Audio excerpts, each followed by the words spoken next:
हम लोग मान लेते हैं कि उसकी बात सही है और फिर हम लोग ये कर लेते हैं कि लेट अस अस्यूम कि रूट टू एक रेशनल नंबर है।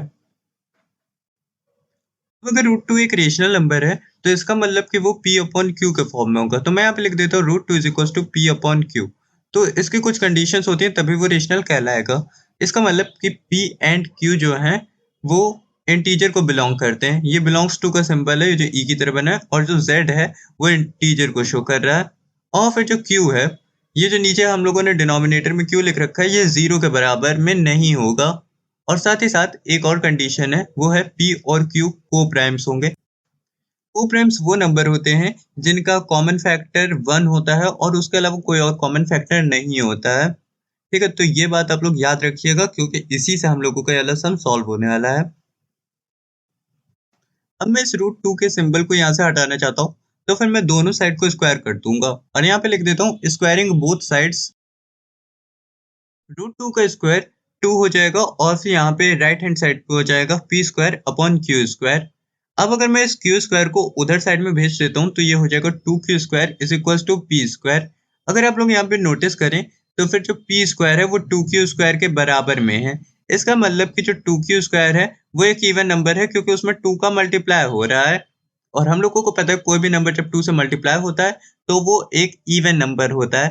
फॉर एग्जाम्पल, अगर मैं 7 का 2 से मल्टीप्लाई करा देता हूँ तो फिर जैसे 7 इंटू टू 14 होता है, तो 14 एक इवन नंबर आ रहा है ना, जबकि हम लोगों ने एक और नंबर लिया था उसका 2 से मल्टीप्लाई करा। इसलिए अगर स्क्वायर इवन है तो इसका मतलब वो नंबर भी इवन होगा। इसलिए जो हमारा p है वो भी इवन है। तो मैं यहाँ पे लिख देता हूँ p is equal to 2c, क्योंकि c एक ऐसा इंटीजर है जिससे हम लोगों ने मल्टीप्लाई कराया 2 को, तो हमारे पास p की वैल्यू आई है।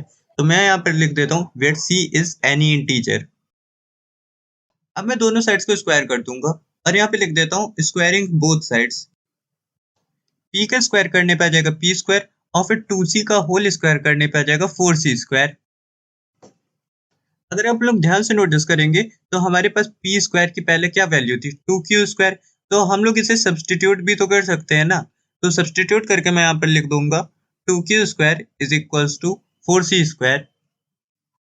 अब हम लोग इसे सिंप्लीफाई कर देंगे। मैं 2 को उधर भेज दूंगा जिससे कि यहाँ पर हो जाएगा q square is equal to 2c square, क्योंकि 2 और 4 कैंसिल हो जाएंगे।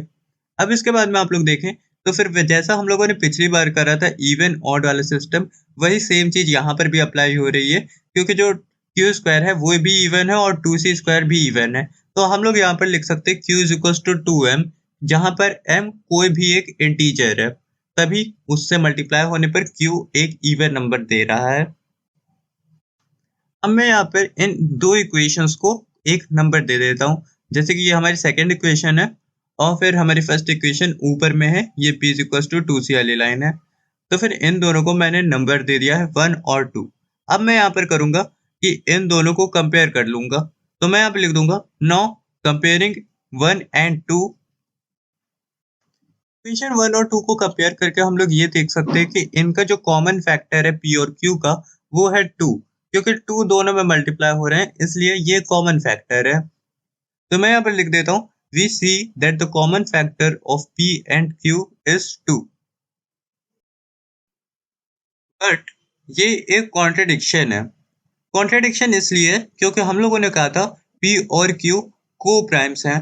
को प्राइम्स वो नंबर जिनके कॉमन फैक्टर 1 होता है, उसके अलावा कोई भी कॉमन फैक्टर नहीं होता है। लेकिन यहाँ पर तो हमें कॉमन फैक्टर 2 भी देखने को मिल रहा है, इसलिए ये एक कॉन्ट्रडिक्शन है। कॉन्ट्रडिक्शन का मतलब हमारे पास दो स्टेटमेंट्स हैं और वो दो स्टेटमेंट्स एक दूसरे के बिल्कुल अपोजिट हैं, जैसा यहाँ पर इस केस में हुआ था। जैसे कि अगर आप लोग इधर देखें तो फिर यहाँ पर पहले हम लोगों ने लिखा था कि P और Q को प्राइम्स हैं, लेकिन अगर आप लोग यहाँ नीचे आकर के देखें तो हमें कॉमन फैक्टर दोनों में 2 देखने को मिल रहा है, इसलिए ये कॉन्ट्रडिक्शन है। लेकिन अभी भी क्वेश्चन यही है कि ये कॉन्ट्रडिक्शन हुई क्यों। ये कॉन्ट्रडिक्शन इसलिए हुई क्योंकि जो हमारी एजम्पशन थी वो गलत थी। इसलिए मैं यहाँ पर लिख देता हूँ our assumption is wrong. Root two एक इरेशनल नंबर है, अब हम लोग ये चीज कह सकते हैं। अब आप लोगों को यहाँ पर लिख देना होगा हेंस प्रूफ और फिर आप लोगों का ये वाला क्वेश्चन कंप्लीट हो चुका है।